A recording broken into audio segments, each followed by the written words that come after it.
Saya sebutkan fakta-fakta yang sahih sahaja daripada Al-Quran dan juga hadis sahih sahaja.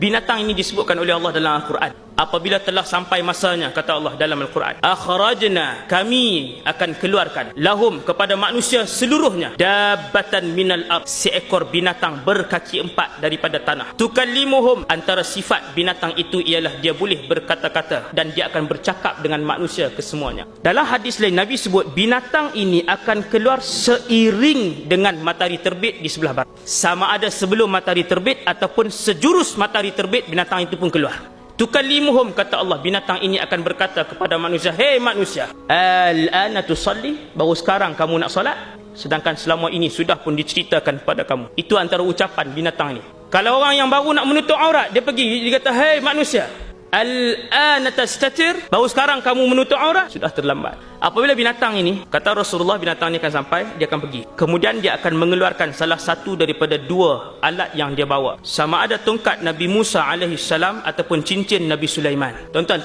hadis ni hadis sahih.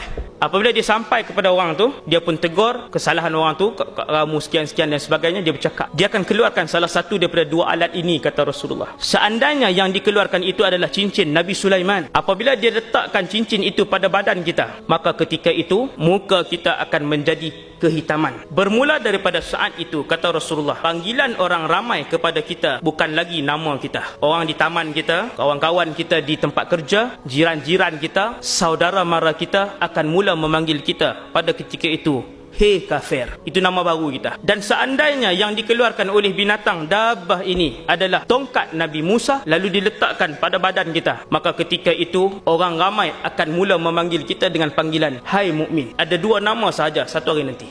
Di mana pun kita pergi, Nabi buat contoh bahawasanya panggilan ketika itu kafir dan mukmin. Nabi kata, apabila rakan kamu lalu, kamu sedang berada di satu kelompok, kamu akan panggil dia, hai mukmin, datang singgah untuk makan. Tidak lagi nama. Apabila rakan lain lalu, kita akan panggil, hai kafir, datang makan bersama kami. Itu panggilannya. Waktu tu tuan-tuan, tak boleh berlakon dah. Hari ini semua orang berlindung di sebalik nama Islam, sedangkan dalam hatinya penuh kedengkian dengan Islam. Hari ini ramai orang namanya Islam, akan tapi dia sendiri tak selesa dengan agama Islam yang dianuti. Wal'ayazubillah. Pada ketika itu tak ada siapa boleh berlakon dah. Maka binatang ini tuan-tuan, dia tak bunuh orang, dia tidak mencederakan orang, dia hanya pergi, sama ada dia keluarkan tongkat ataupun cincin, itu je. Selesai dia labelkan kita, dia pun pergi. Semua orang akan diziarahi oleh binatang ini. Semua orang. Selesai semua orang dilabelkan Islam ataupun kafir, maka dia pun pergi dan selesai urusannya